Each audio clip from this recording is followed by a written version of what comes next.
La embriología, chicos, todo inicia porque en algún evento, reunión, etc., mi mamá y mi papá se juntaron. ¿Ok? Hicieron cosas que no queremos saber, pero cuando hablamos de la embriología tenemos que hablarlo primero dividiendo etapa preembrionaria, embrionaria y postembrionaria. ¿Ok? Preembrionaria, de 0 a 3 semanas. Etapa embrionaria, de 3 a 8. Y la etapa fetal es de 8 en adelante. Esto es semanas, ojo. ¿Ok? Así puedes dividir tú la embriología para que puedas estudiar. ¿Por qué tenemos que enfocarnos? Porque les digo en la etapa preembrionaria, porque les digo de ella, la hematopoiesis inicia en la etapa preembrionaria. ¿Ok? Usualmente es al final de la tercera semana. ¿Ok? Después, lo que sucede en adelante es la formación de órganos más placenta. En realidad, más órganos, y aquí ya es simplemente maduración. Es decir, lo que ya se formó simplemente crece. ¿Ok? Entonces, como vamos a ver, de 0 a las 3 semanas, esto es una representación esquemática de la trompa de falopio, el útero y más abajito que no se ve aquí, es la vagina. Como sabemos, la vagina es un órgano hueco, simplemente es receptivo, no tiene casi ninguna función. ¿Ok? Para decirlo de manera sencilla, cuando papá libera sus gametos, esos gametos van por la vagina, el útero y van hacia la ampolla, haciendo un puente con anato. La anatomía de la trompa de falopio es la siguiente. ¿Cómo se llama esto? Fimbria. Ampolla, primer tercio, segundo y tercero. Así es, o tercio interno, medio y externo. ¿Ok? ¿Cómo se llama esta capa de aquí? Endometrio, la capa funcional, es la capa que todas las mujeres pierden al 28 o al 30º día, la capa funcional. ¿Ok? ¿Cómo se llama esta capita de aquí? Miometrio, y lo de acá. Endometrio. ¿Ok? Entonces, cuando papá liberó sus gametos, evidentemente existen unas glandulitas que son parte de la lubricación en el coito. ¿Ok? Esta lubricación es lo que hace, permite la sobrevivencia del espermatozoide. ¿Ok?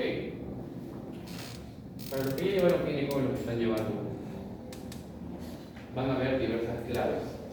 Clave roja, clave amarilla, clave azul. Pero también no existe una clave como tal para las violaciones, pero existe un kit de violaciones. Así como de antibióticos, existe de anticonceptivos orales de emergencia.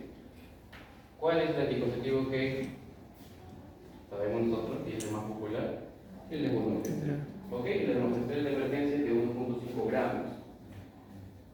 ¿Te has preguntado por qué se utiliza en la emergencia? ¿Y por qué no, por ejemplo, se puede utilizar un implante o T-Cover? Con T-Cover también se utiliza para emergencia, pero ¿por qué se utiliza el levonorgestrel cuando tienes miedo? ¿Sabes a lo que refiero que tengo miedo? Estoy más específico, ¿no? ¿Por qué el levonorgestrel se utiliza cuando tienes miedo? ¿Qué es lo que hace? Dentro de todo el mecanismo de acción del levonorgestrel es que ese moco, que usualmente el moco fértil, permite la maduración y la capacitación y todo ello, todos los procesos que pasan en los espermatozoides, de lo que es como la clarita del huevo, lo vuelve más espeso, grumoso, como si fuera una gelatina. Entonces los espermatozoides no pasan. Es uno de los mecanismos de acción, así como inhibir la ovulación, etc. etc. ¿Ok? Entonces, por esa razón, ese es el mecanismo de acción de la hormona. ¿Sí? ¿Por qué tenemos que partir de ahí? Porque evidentemente en la vagina es donde se lubrica. Si no, en el coito hay coito doloroso, por eso es que existen otras patologías de gineco que no vamos a entrar tanto en detalle. ¿Ok?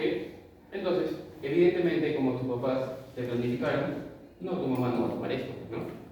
Entonces, los gametos del padre van acá y, oh sorpresa, se junta con el ovocito. ¿Ok? Antes de entrar y hablar del proceso de la fecundación y todo ello, los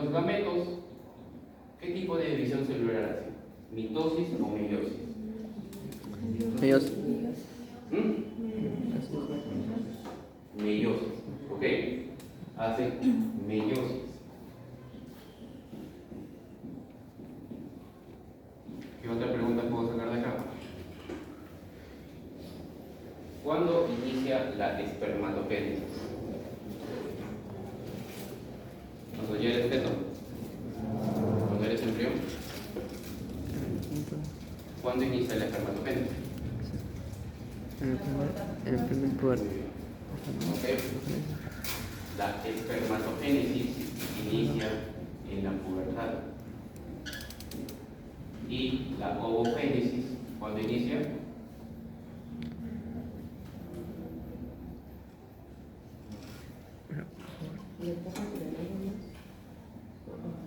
Intraútero. ¿Ok? Usualmente la semana 4 en adelante. ¿Ok? Entonces, he aquí el mito que dicen que las mujeres son más maduras que el hombre. Llegan a madurar más rápido que el hombre en la etapa sobre todo de la pubertad, porque la mujer comienza a que justamente la ovogénesis inicia intraútero y la espermatogénesis recién inicia en la pubertad. Pero ¿en qué radica la diferencia cuando a medida que crecemos? Y entra aquí otro mito, el famoso mito del viejo verde. ¿Por qué? Porque el viejo verde, ¿qué es lo que hace? O el hombre, la espermatogénesis nunca termina. ¿Ok? La espermatogénesis nunca termina, pero en cambio la mujer deja de producir óvulos a una edad promedio de 45 años, que justamente inicia con la perimenopausia y termina con la menopausia. ¿Ok?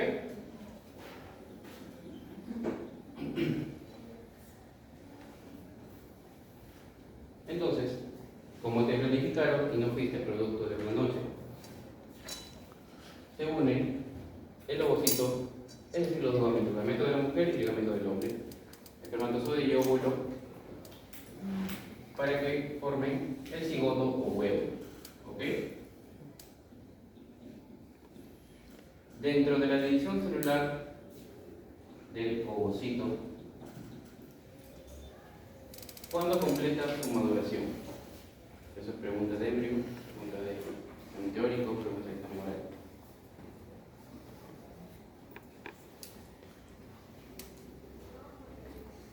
Estos ovocitos que están en el ovario, ¿están maduros? No. No están maduros. ¿Ok? ¿En qué fase están? Usualmente profase 1 de la meiosis. Y ahí se quedan. ¿Ok? Cuando se une con el espermatozoide, recién entran en metafase 2. ¿Ok? Y ahí recién maduran. ¿Ok? Entonces, para que justamente el espermatocito, el espermatozoide penetre el ovocito, existe una zona que se llama la membrana pelúcida. ¿Ok?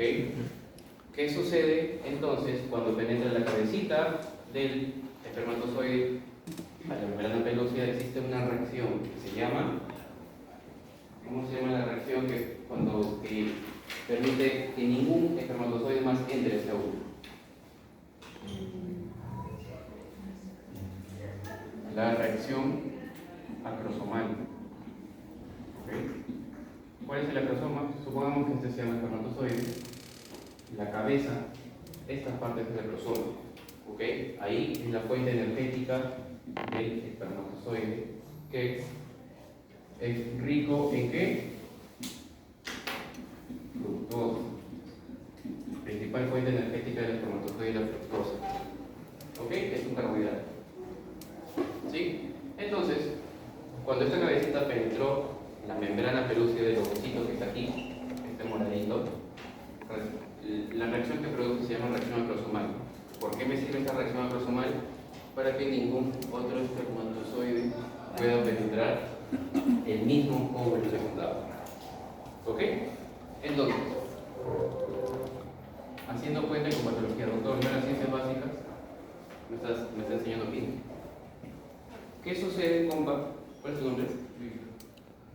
Si dos espermatozoides penetran un ovocito. ¿Se está llevando gineco o está llevando?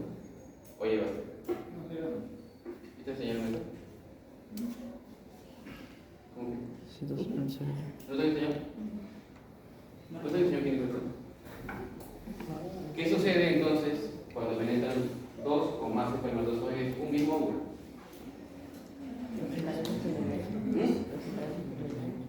Bueno, patológicamente hablando, lo que es una patología, ¿no? En ejemplo, lo que es una patología.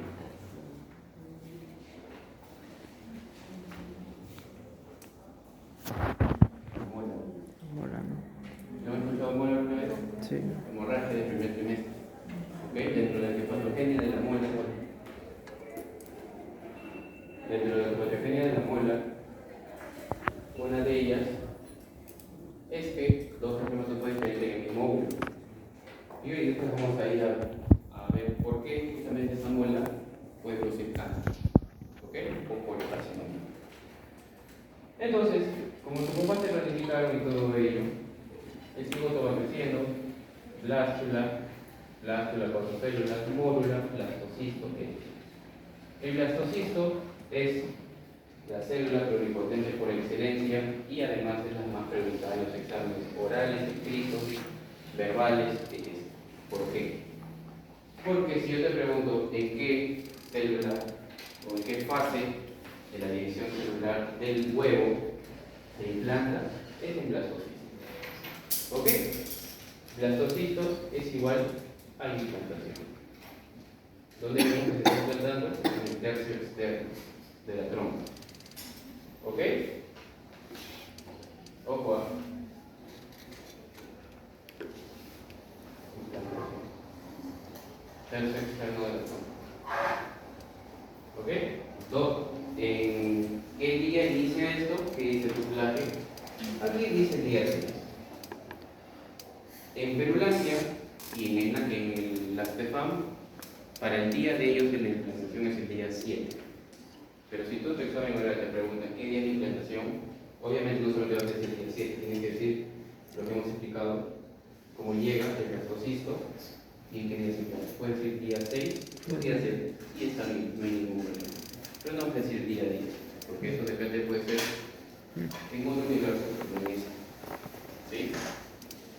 Día 6 o sin leche. ¿Sí? ¿Quedó alguna duda con respecto a eso? Pero bueno. ¿Por qué es importante el blastocisto? En realidad, nosotros, yo estoy parado y ustedes sentados, somos producto del blastocisto. ¿Ok? ¿Por qué? Porque el blastocisto tiene dos capas de células. La interna, que se llama embrioblasto, y la externa, que se llama tromboblasto. ¿Por qué me importa saber esto? Porque del embrioblasto salen los órganos. Nuestro corazón, cerebro, uñas, pelo, piel, etc. ¿Ok? En cambio, del tromboblasto es la placenta, que es el órgano que nos va a alimentar a través de la mamá. ¿Ok? Del tromboblasto y del embrioblasto. Entonces, en tu examen oral yo te pregunto,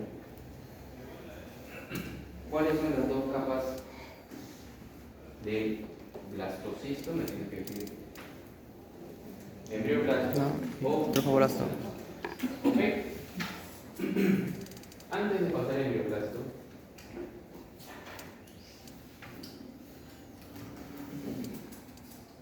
el tromboblasto, a su vez, se va a diferenciar en sincitio tromboblástico. ¿Ok? ¿Por qué me importa saber el sincitio tromboblasto? Porque el sincitio tromboblasto va a producir una glicoproteína, que es la que tú te dosas cuando te asustas. Beta, HCG. Puede ser en orina o en sangre. ¿Ok? ¿Qué es beta HCG?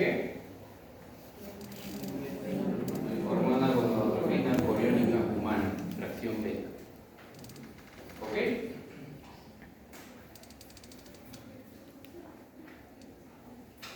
Supongamos que ya seas médico, tengas tu pareja, de cualquier otra especialidad y quieran tener un hijo. ¿A qué semana, si tú presientes que estás embarazada, necesitarías sacarte una prueba de orina para que sea más fiable. 7. No, pues ¿Veo? no. Está bien. Sí, pues. Entre la semana 6 Sí, y 7. ¿Ok? Orina, no sangre. ¿Por qué? Porque la orina sabemos que es cualitativa. Porque nos da el resultado. Simplemente es o la rayita o las dos rayitas, ¿no? Ok. En la sangre es un poquito más temprano. Es de 3 semanas a 4 semanas. ¿Por qué? Porque estamos hablando. Porque en la tercera semana justamente sucede todo el fenómeno. ¿Ok? Por eso es más específico. ¿Y cómo hacemos la prueba en sangre? Cuantitativa. Ahí te sale cuántos betas tienes, ¿no? ¿Ok? ¿Está bien, Tirsa? Sí. ¿Ok? Sobre todo, cuando es ciencia básica, ¿por qué seguimos hablando de química? Porque aquí podemos hacer puentes con múltiples factores. ¿Ok? ¿Qué patología les había mencionado acá? La mona. ¿Por qué? Entonces, supongamos que tú tengas 5 millones de betas. Eso es patológico. Porque ustedes saben que la beta va aumentando conforme progresa el embarazo. Pero si tú tienes 5 millones de betas, por dar un número, al inicio hay una sobreproducción. Entonces es una característica fundamental de la muela, que los betas HCG están excesivamente incrementados. Y ahí tú, es uno de los métodos diagnósticos para tú sospechar en muela. ¿Ok? Todo gracias al excipiente de los problemas que salió de estos problemas, que salió de estos. ¿Ok? ¿Por qué es importante saber la muela? Porque produce cáncer. Si no se somete a salas, es un legrado y todo eso. ¿Qué cáncer le da? Coriocarcinoma. Hay diversos tipos, no se aprendan, pero para que puedan hacer puente con otras patologías. ¿Ok? ¿Roberto? Roy. ¿Claros acá? ¿Ok? Esto es solamente del tropoblasto. Ahora falta hablar del embrioblasto. ¿Ok?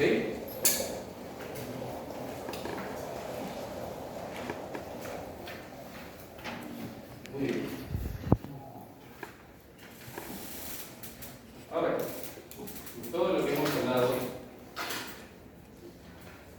es la formación del blastocisto en la primera semana. Recuerda que la primera semana se implanta, el décimo día o el sexto.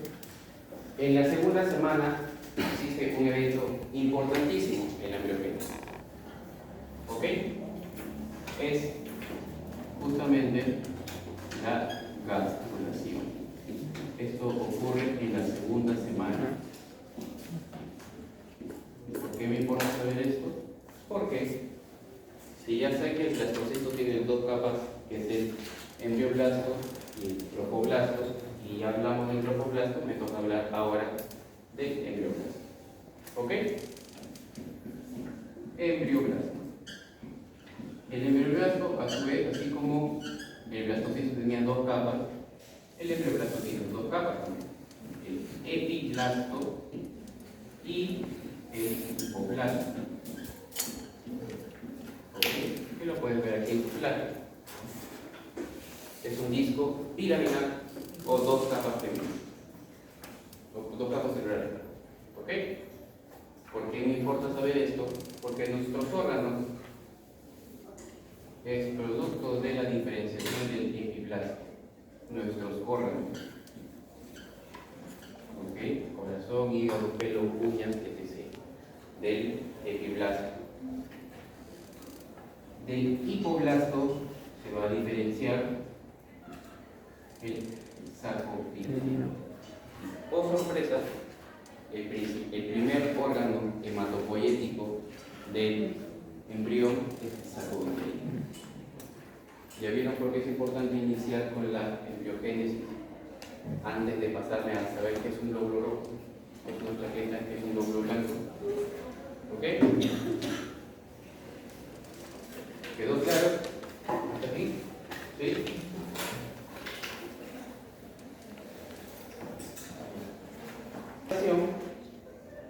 Entonces, como les había dicho, es un evento que sucede en la segunda semana, pero lo que sucede es que el epiblasto, en realidad la gastrulación es un proceso magno que del disco bilaminar pasa al disco trilaminar, pero solamente en la capa del epiblasto. ¿Qué quiere decir esto? ¿Cuáles son las capas embrionarias? Ectodermo, mesodermo y Endodermo. endodermo. ¿Y en qué día sucede esto? Como máximo, día 21.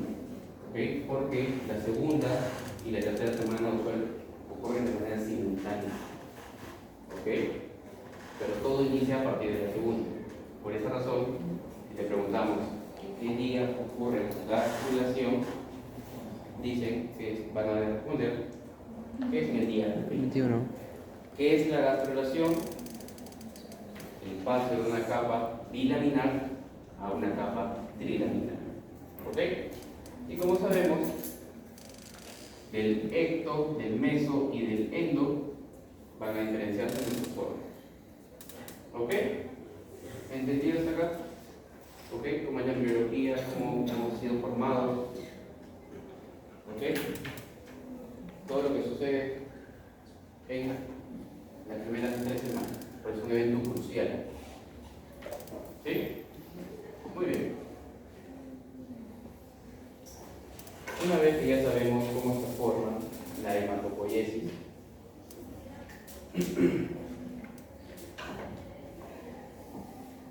si tú preguntas tu examen oral iris,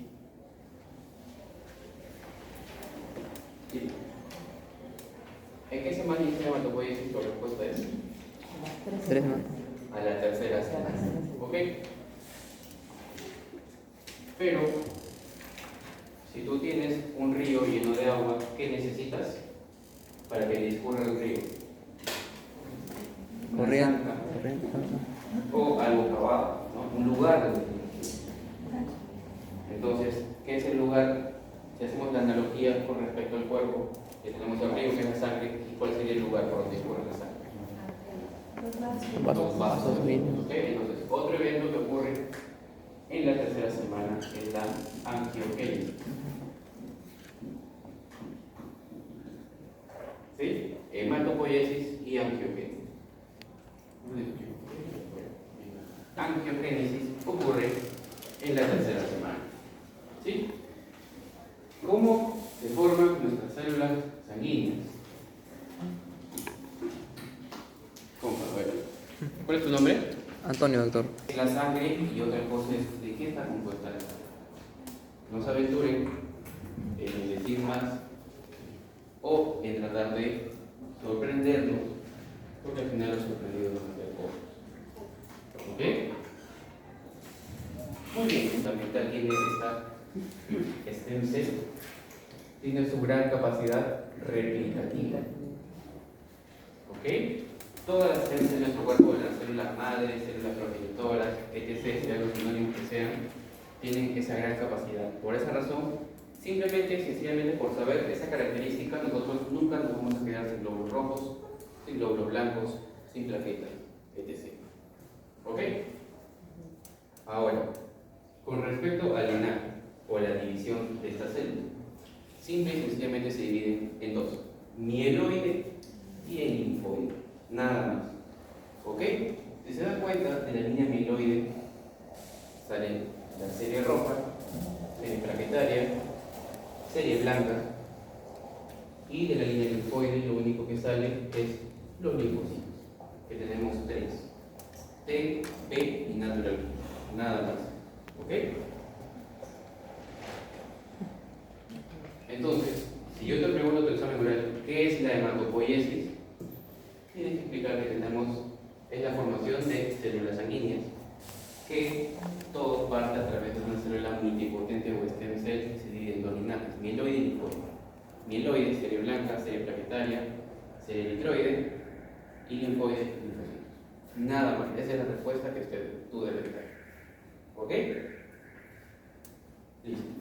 Como les dije, el viernes, en la noche, que usualmente puede ser a las 9 o a las 10, vamos a hablar de esto y de esto. ¿Ok? ¿Ok? ¿Por qué quiero hablar yo ahorita de serie blanca nada más? Porque la serie blanca a veces es infraestudiada. Y cuando te preguntan, o sorpresa, no sabes qué argumentar. ¿Ok? Entonces, vamos a patear un ratito hasta el viernes de la noche la serie blanca, perdón, la serie eritrocitaria y la serie plaquetaria, pero hablar netamente de la serie blanca. ¿Ok?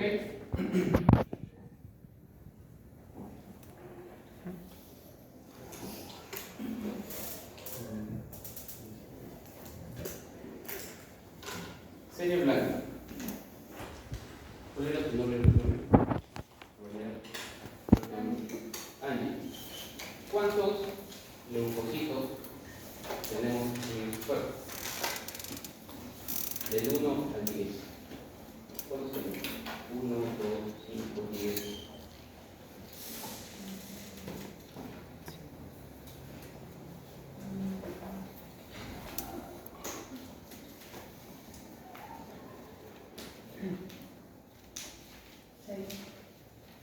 ¿Me podrías mencionar por lo menos 3, por favor, para poder anotar? A ver, dígame.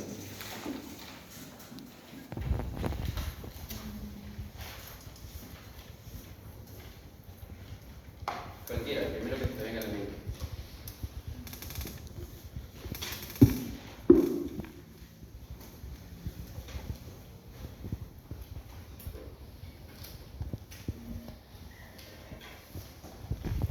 Tenemos neutrófilos. ¿Ok? Neutrófilos, Basófilos. eosinófilos, Basófilos. basófilos. O sorpresas se subdividen a su vez en, estos son granulocíticos. ¿Por qué granulocíticos? Porque su citoplasma tiene gránulos. ¿Ok? Y por otro lado tenemos no granulocíticos. Ahora acá viene el monocito. Linfocito, linfocito. ¿Qué más? Linfocito. El linfocito. Y aquí hay una discrepancia con las células plasmáticas. Que no nos vamos a complicar la vida, pero estas células son muy importantes que vamos a ver. Y tu pregunta, próximo martes, ¿cuántos tipos de leucocitos hay? Puedes decir o 5 o 6. Pues no decir 3, 4 y 1. ¿Ok? ¿Por qué en este orden? Bueno, en realidad, ¿por qué debemos colocarlos así? Porque ya hemos dividido en granulocitos y no granulocitos. Ahora vamos a ver las características importantes de alguno de ellos. ¿Ok? Los neutrófilos. El compa que tiene craft verde, ¿cuál es su nombre, compañero? Guillermo. Guillermo. De todos los leucocitos que tú ves anotados en la pizarra, ¿cuál es el más abundante? Muy bien. ¿Ok? Más abundante. Si tuvieras que dar un número, Guillermo, ¿cuánto sería?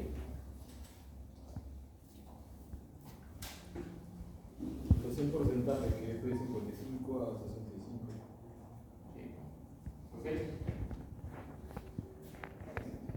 Lo que dijo Guillermo está bien. En realidad, en hemato, nada es un número fijo. ¿Ok? En hemato siempre es un intervalo. Pueden encontrar en algunas literaturas de 35 a 45, de 45 a 55, pero como máximo 55. ¿Ok? Entonces vamos a considerar que es muy bien. De 45 a 55. Pero no más y no menos. ¿Por qué? Porque hay causas de neutrofilia y hay causas de neutropenia. Primero vemos una causa de neutrofilia.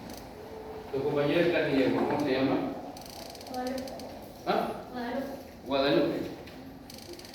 Dentro de las causas que tú recuerdas de neutrofilia, dime por lo menos una. Porque hay 1.000.000 de causas. Muy bien. Concuerdo conmigo.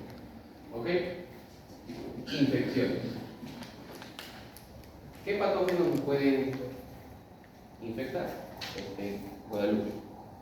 Tenemos bacterias, tenemos virus, tenemos hongos, tenemos parásitos. ¿Cuál de esas 3 me produce neutrofilia? ¿Cuál de esas 4 me produce neutrofilia?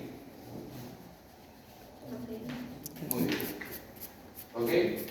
Las bacterias bacterias, cualquier tipo de infección bacteriana va a producir neutrofilia. ¿Ok?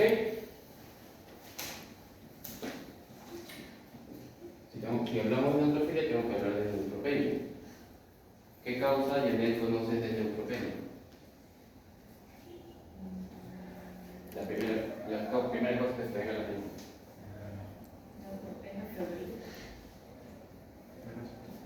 Ya, neutropenia febril.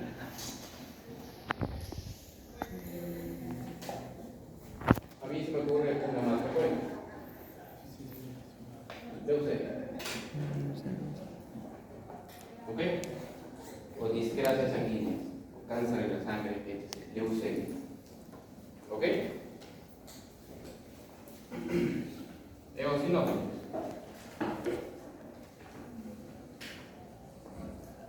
Guadalupe. Si dijiste que las infecciones bacterianas me causan neutrofilia, por lo cual estoy de acuerdo contigo, ¿qué causa entonces tienes en mente de eosinofilia? Hablando netamente de infecciones.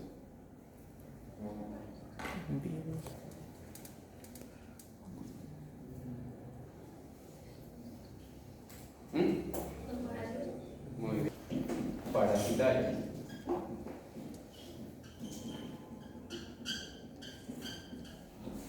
¿Ok? ¿Qué otra causa hay de eosinofilia? Que vamos a verlo de aquí a 12 capítulos más. El asma. El asma. ¿Ok? De los granulocíticos, en realidad de todos los leucocitos, el menos abundante es el basófilo. ¿Ok? Es de 0.1 a 1% de todas las células blancas en la sangre. ¿Por qué me importa saber el basófilo? Porque dentro de todos sus granos tiene uno que a mí me importa. Es el que tiene histamina. ¿Por qué me importa saber la histamina? Porque cuando se destruye o se libera esos granos de histamina del basófilo, gracias a la IgE, que es una inmunoglobulina, ¿cómo se traduce clínicamente el paciente? El paciente está rojo, para que me puedan entender. ¿Ok? Se vuelve rojo porque la histamina vasodilata. ¿Ok? ¿Alguien aquí es asmático? Compa, ¿alguna vez has tomado algún fármaco que se llama omalizumab? Es parte de la terapia del asma. ¿Ok? Sí, creo, sí. ¿Por qué es importante el omalizumab? Porque el IgE, cuando se une al basófilo, lo degranula, como hemos hablado. Entonces, ¿qué es lo que hace el omalizumab? Inhibe esa unión del IgE con el basófilo y evita su degranulación y así evita que empeore el asma. ¿Ok? No está relacionado con cerebro. A granulocitos. Monocitos. Cuando nosotros tenemos un patógeno que nos ataca, la primera célula en responder al foco inflamatorio es el monocito. ¿Ok? No es el neutrófilo. ¿Ok? ¿Por qué? Porque cuando tenemos en sangre se llama monocito, pero cuando va al tejido se llama macrófago. ¿Ok? Por esa razón, seguro tú alguna vez has leído que el macrófago, por ejemplo, en piel se llama histiocyto. Por esa razón, tenemos un macrófago en el sistema nervioso central que se llama microglia etc. ¿Ok? Primer glóbulo blanco que actúa en la inflamación es igual a macrófago. El segundo es el neutrófilo. ¿Ok? Dicho sea de paso, hablando de inflamación.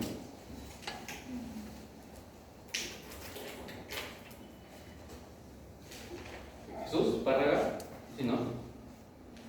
¿Cómo? ¿Te acuerdas cuáles eran los pasos de migración de los neutrófilos? ¿Alguien se acuerda? ¿Cuáles eran los 5 pasos que tenía que... El primero se llama rolling, seguro lo han escuchado, por rodamiento. ¿Ok? El segundo se llama adhesión. El tercero se llama activación. El cuarto se llama diapedesis y el quinto se llama